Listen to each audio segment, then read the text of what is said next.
Assalamualaikum warahmatullahi wabarakatuh. Saya Elsa Destiara dari Universitas Muhammadiyah Tangerang. Di dalam YouTube channel saya ini, di sini saya ingin mendukung salah satu kemajuan dari YouTube channel UMT, di mana dari kampus saya sendiri, yaitu dengan menonton salah satu video yang berdurasi selama 60 menit, di mana dalam tugas ini saya ditugaskan oleh dosen saya, yaitu Pak Ari Eksandi, untuk menonton salah satu video yang ada di YouTube channel UMT.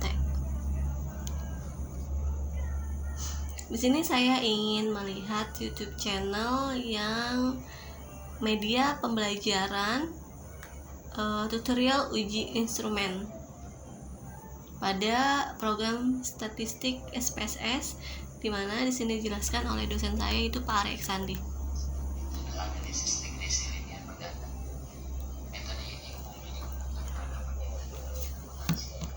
Kita nonton bareng-bareng, guys.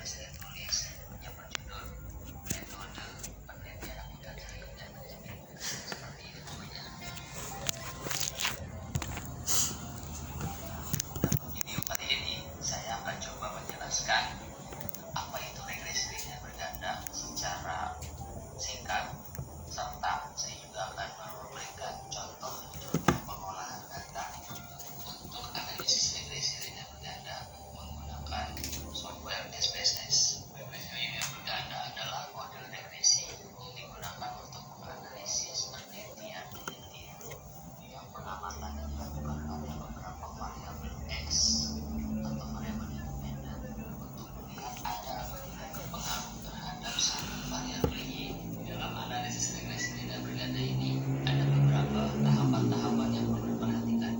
Yang pertama adalah uji instrumen apabila data sumber yang didapat berasal dari penyebaran kuesioner.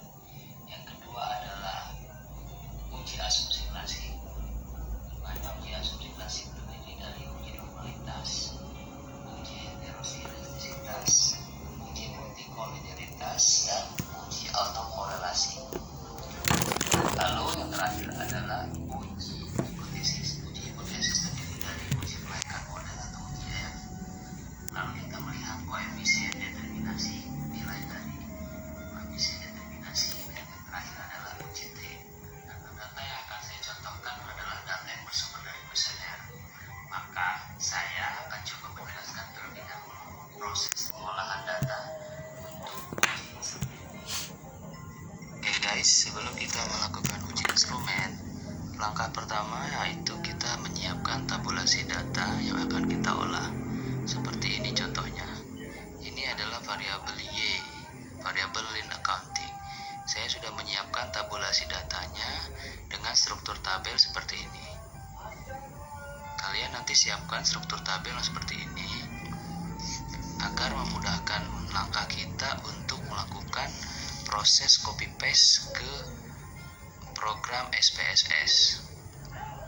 Lakukan hal yang sama untuk variabel-variabel lain. Di sini variabel X1 saya adalah CI atau continuous improvement. Ya guys, siapkan seperti ini. Ini juga nanti akan kita copy paste ke program SPSS. Seperti ini ya bentuknya ya. Tabulasi data dengan struktur tabel Excel seperti ini. Lakukan hal yang sama untuk variabel-variabel berikutnya. Di sini variabel X2 saya, value stream cost.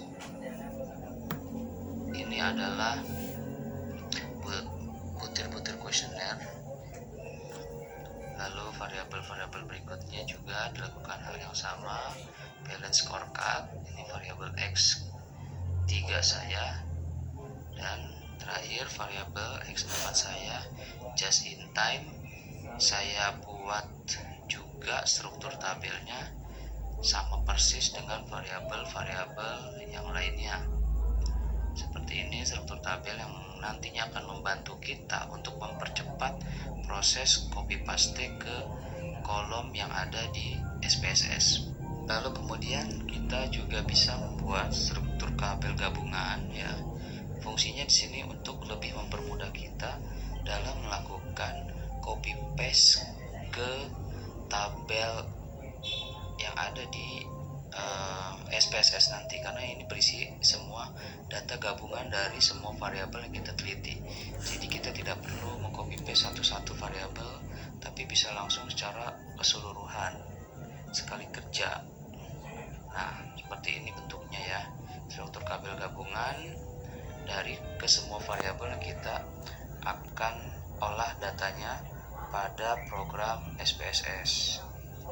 Oke guys, ya jadi lebih berarti didapatlah nilai. Klik 2 kali saja guys, biar langsung otomatis. Lakukan kembali untuk variabel berikutnya ya guys, dengan cara yang sama. Jangan lupa measure-nya dalam posisi scale.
Kemudian selesai kita menginput keseluruhan indikator dari variabel yang kita teliti, kita rubah pada kolom desimal ini menjadi 0. Lakukan hal yang sama untuk keseluruhan indikator variabel yang akan kita teliti. Ya, jangan sampai salah guys ya. Sini dalam posisi 0 semuanya.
Setelah selesai semuanya, kolom desimal kita nolkan, kita masuk ke data view. Pada bagian data view ini, di sini akan muncul indikator yang tadi sudah kita input dalam bagian variable view.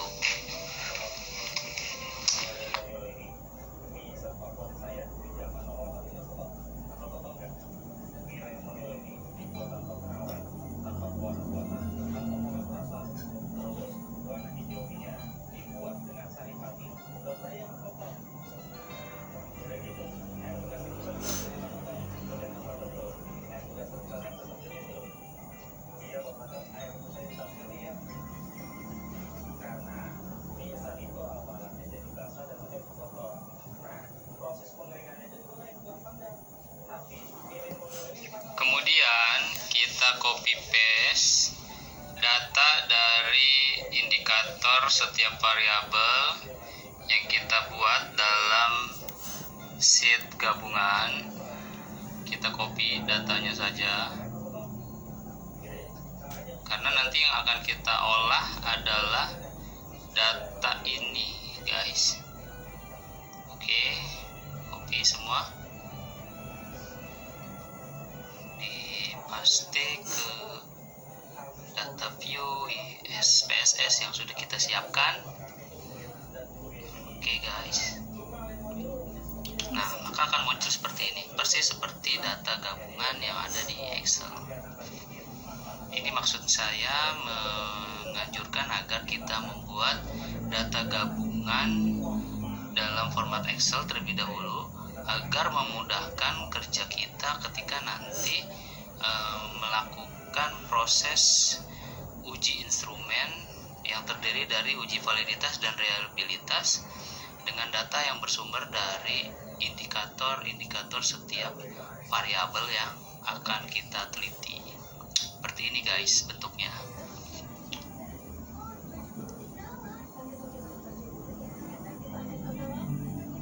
Setelah itu kita sudah bisa melakukan proses uji instrumen yang pertama, yaitu uji validitas. Klik analyze, lalu pilih scale, dan kemudian pilih reliability analysis. Nah, di sini blok butir pernyataan untuk setiap variabel. Contoh di sini variabel LA, lean accounting. Kita melakukan uji validitas ke semua indikator variabel. Di sini saya hanya menyontohkan yang variabel LA saja, karena pada dasarnya cara yang sama dilakukan untuk indikator-indikator variabel yang lain. Oke, sudah masuk ke dalam kolom item, kotak item sudah masuk. Dan pastikan pada bagian menu model dalam kondisi alpha. Lalu klik statistik, maka akan muncul kotak dialog reliability analysis statistik. Pada kolom descriptive for centang diberikan tanda centang. Perhatikan pada bagian descriptive for, di sini ada 3 kotak. Pastikan yang kita centang adalah pada bagian scale if item deleted. Lalu pada kolom inter item centang kotak correlation. Kemudian klik continue, lalu klik lagi OK. Maka akan keluar output seperti berikut ini.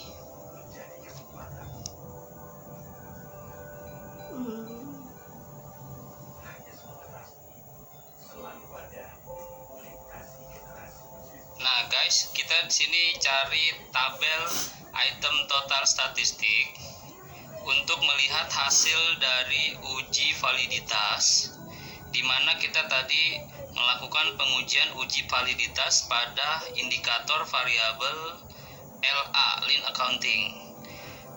Variabel lean accounting memiliki 8 indikator. Jadi di sini kita lihat ya, nilai dari kolom corrected item total correlation ini kita bandingkan dengan nilai R tabel. Untuk mendapatkan nilai R tabel, kita harus menghitung dulu berapa degree of freedom dari sampel yang kita miliki. Rumusnya adalah DF sama dengan N dikurang 2. Berarti N di sini adalah jumlah sampel. Saya menggunakan 100 sampel. 100 dikurang 2 berarti didapatlah nilai DF-nya itu sebesar 98. Kemudian nanti dibandingkan dengan jumlah signifikansi yang digunakan. Saya menggunakan signifikansi sebesar 5%. Jadi nanti di sini di tabel R kalian lihat pada baris 98 kolom 5%, maka didapatlah nilai degree of freedom sebesar 0,197. Maka di sini kita bisa lihat apabila ada nilai butir pernyataan yang di bawah 0,197, maka butir pernyataan itu dikatakan tidak valid. Maksud tidak valid adalah bahwa butir pernyataan dianggap tidak bisa dijadikan alat ukur penelitian. Lalu kita bisa lakukan kembali pengukuran uji validitas untuk instrumen variabel yang lain. Kalau tadi adalah variabel in accounting, kita lakukan hal dan cara yang sama untuk variabel-variabel berikutnya. Lakukan dengan cara yang sama, teman-teman semuanya. Di sini intinya adalah setiap indikator semua variabel harus dikatakan valid. Tadi saya sudah jelaskan, valid ini artinya bahwa indikator-indikator tersebut apabila lolos dari uji validitas ini, maka indikator tersebut bisa dijadikan alat ukur untuk pengukuran variabel yang kita akan teliti.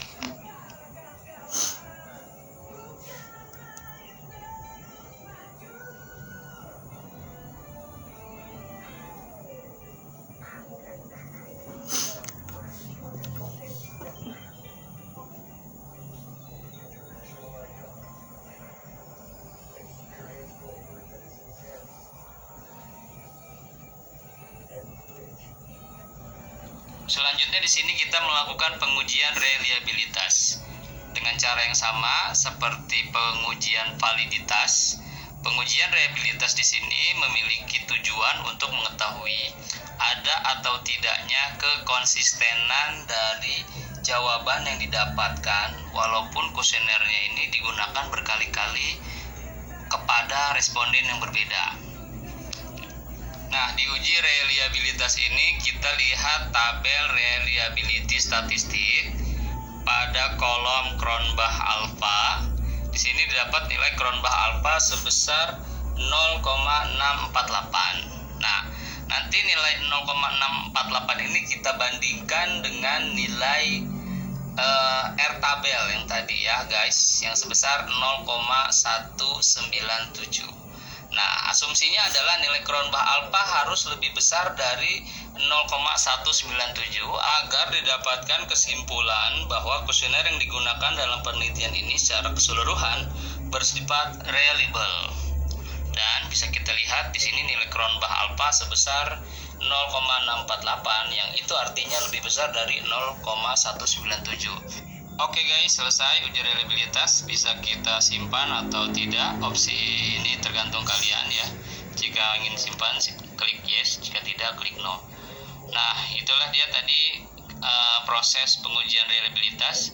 Kita lakukan untuk instrumen variabel yang lain dengan cara yang sama dan cara pembahasan yang sama, sehingga kita bisa mengetahui tingkat kereliabilitasan dari masing-masing kuesioner yang kita gunakan sebagai alat ukur pengukuran variabel.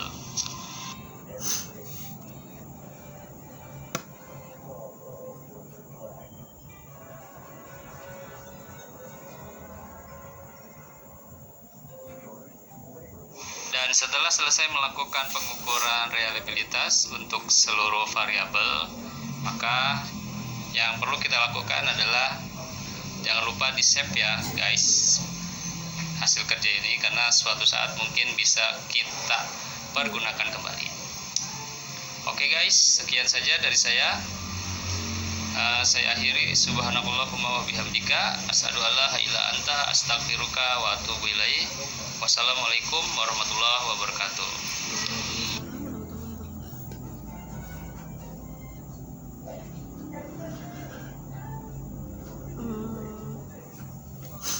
Ya, videonya udah habis guys ternyata. Sekarang kita lihat video yang lain ya. Banyak di sini di YouTube channel OMT Fakultas Ekonomi dan Bisnis itu banyak banget. Jadi bermanfaat lah. Sekarang kita nonton channel YouTube yang kedua. Kita tonton yang tak kenal maka tak sayang, dosen tetap prodi manajemen. Kita lihat. Kita lihat guys. Ini guys.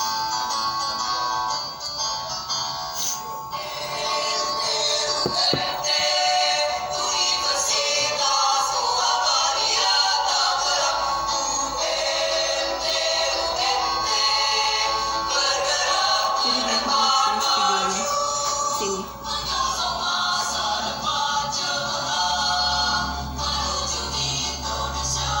Betul nggak guys?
guys, kita tonton video yang lain, yaitu apa ya, kita tonton apa ya, masih banyak kontennya. Kita nonton ini, prodi akuntansi, tak kenal maka tak sayang, dosen tetap prodi akuntansi. Kita lihat ya guys, kita lihat yang video prodi akuntansi tadi manajemen, sekarang akuntansi.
Ternyata videonya udah habis juga guys. Kita sekarang nonton apa ya, banyak.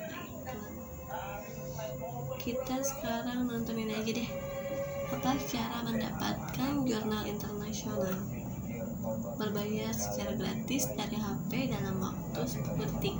Lihat itu aja ya. Di sini durasinya ada 5 menit 42 detik. Jadi sebelum menonton ini jangan lupa kita Assalamualaikum warahmatullahi wabarakatuh. Kembali lagi di channel YouTube Accounting OMT. Kali ini akan dibahas tentang bagaimana caranya mendapatkan jurnal internasional berbayar secara gratis cukup hanya dengan handphone dalam waktu yang cukup singkat, sekitar 10 detik. Baik, langsung saja kita mulai. Pertama, klik titik 3 yang ada di kanan atas tampilan handphone, lalu masuk ke situs desktop, dicentang. Kemudian nanti tampilannya akan menyesuaikan seperti tampilan desktop pada umumnya. Tampilan desktop ini memudahkan kita dalam proses pencarian jurnal internasional yang akan kita download. Oke, di sini saya sudah ada tampilan publisher dari jurnal internasional bereputasi. Publishernya di sini saya blur ya, teman-teman. Oke, saya cari dulu ya guys artikel yang akan saya download. Oke, saya ke bawah dulu, ke atas aja deh, kayaknya ada bagus nih. Nah, ini dia artikel yang defining customer value as the driver of competitive advantage. Ya, ini dia artikel yang rencananya akan saya download, dan kita hanya butuh nomor DOI-nya saja ya guys. Oke, ada di bawah ya nomor DOI-nya nih. Nah, ini nanti kita copy ya, kita copy paste karena kita hanya membutuhkan nomor DOI itu saja. DOI itu adalah kepanjangan dari Digital Object Identifier, di mana DOI ini adalah sebuah alat pengenal yang nantinya akan mengarahkan pada lokasi dokumen elektronik berada, sehingga dokumen tersebut dapat dengan mudah untuk dicari dan didapatkan. Tampilan publisher yang saya contohkan ini tidak memberikan akses download artikel apabila kita tidak berlangganan. Nah, ini saya bercontoh ya. Ini saya cari-cari, download artikelnya tidak ada ya. Hanya sekedar menampilkan abstraksi dari penelitian itu saja.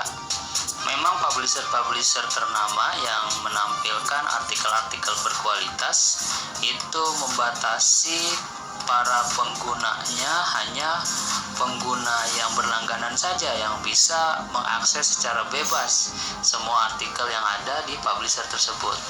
Bagi para pengguna yang belum berlangganan, hanya dibatasi pada konten judul dan abstraksi penelitian tersebut.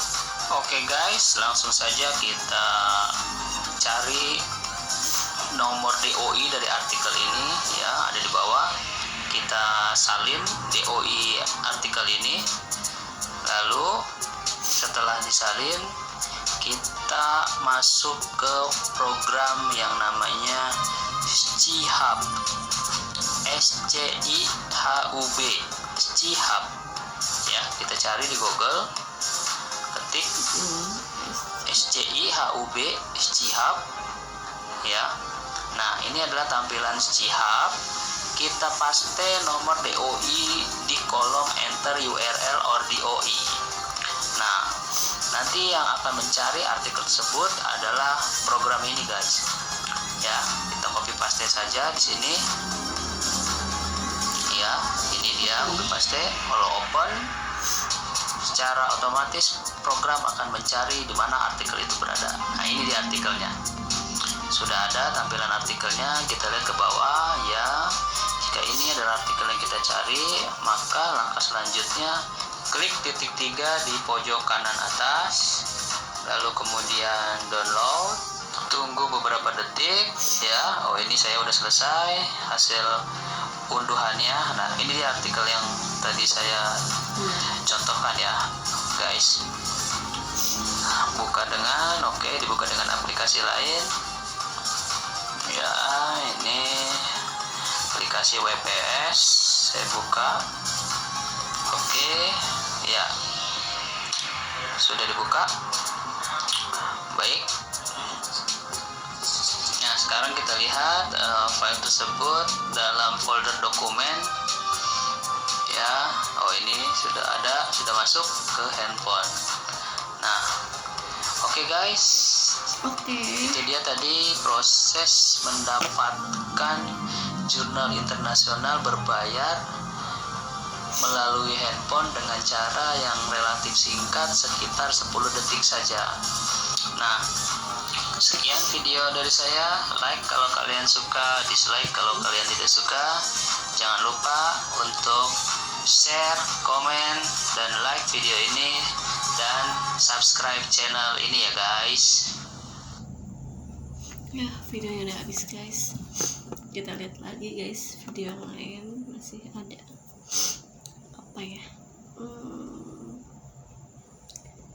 Banyak sih guys, saking banyaknya bingung mau nonton yang mana. Tadi kita baru nonton 3.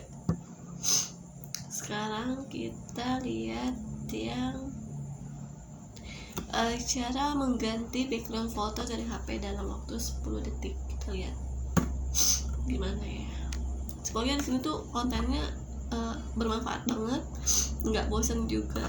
Jadi kalian bisa pilih mau yang mana aja. Kita lihat cara mengganti. Langkah pertama yang kalian lakukan adalah buka website remove.digi.com, kemudian upload foto yang ingin diganti backgroundnya. Seperti ini contohnya.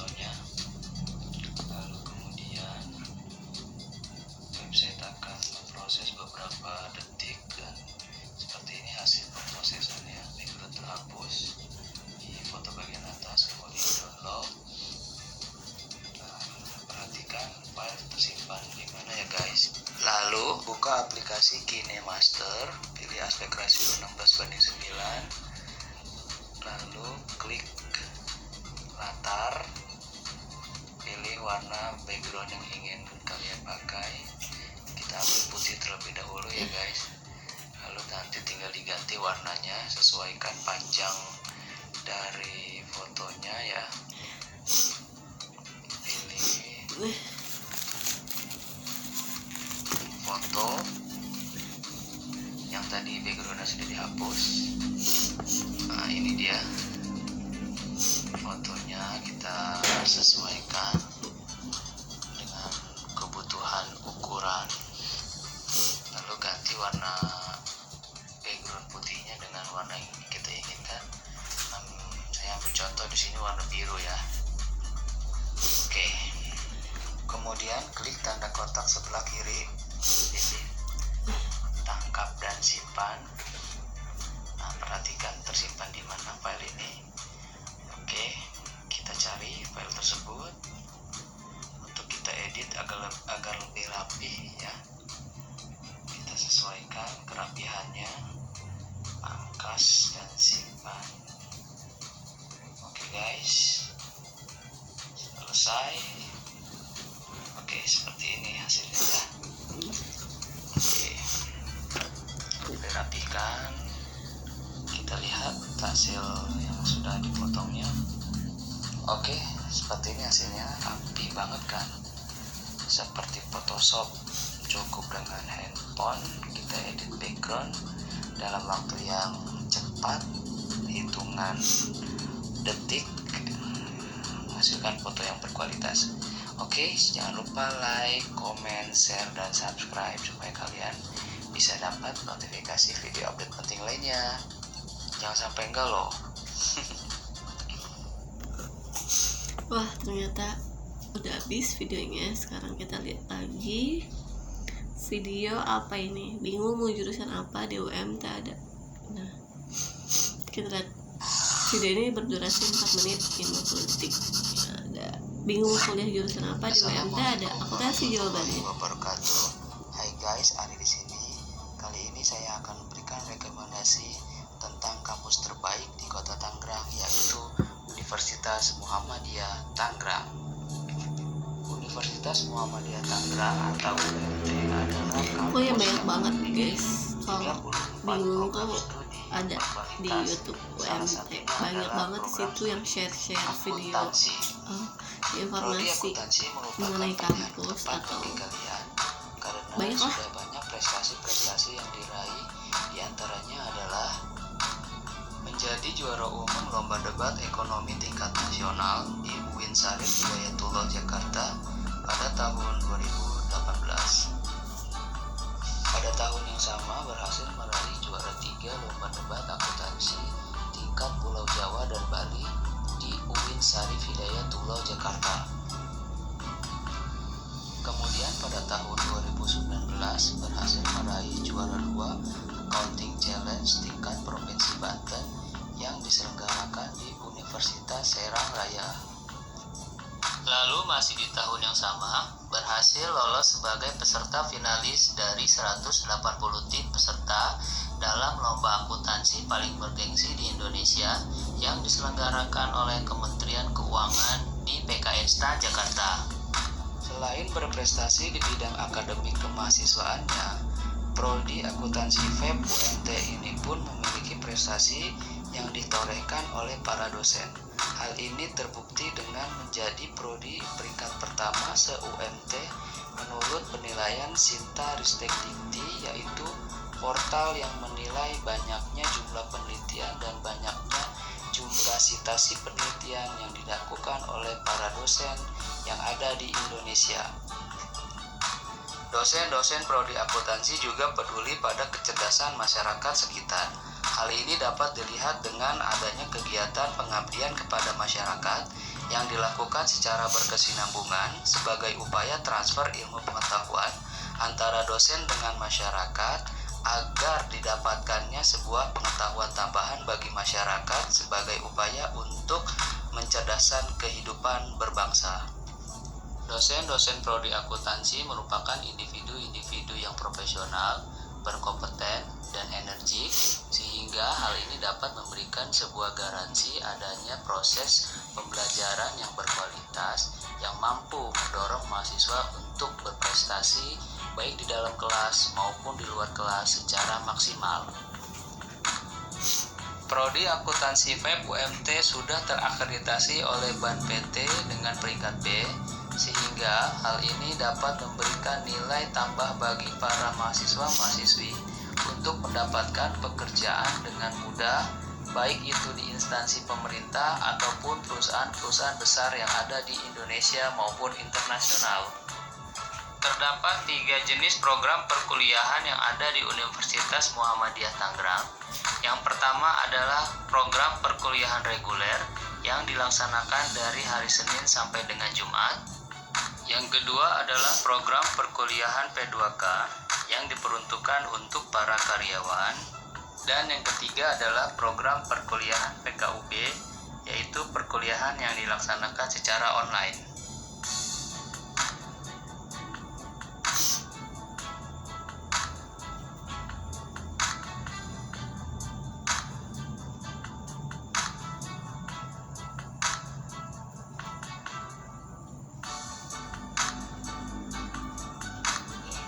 Oke, terus juga kemarin tuh sempat ada yang tanya sih, sebenarnya kenapa sih pilih kuliah di Universitas Muhammadiyah Tangerang? Alasan aku yang pertama itu dulu karena ada kelas karyawan, dan kedua itu tempatnya strategis. Terus ketiga, prodi yang aku ambil itu adalah best of the best prodi yang ada di UMT, yaitu akuntansi.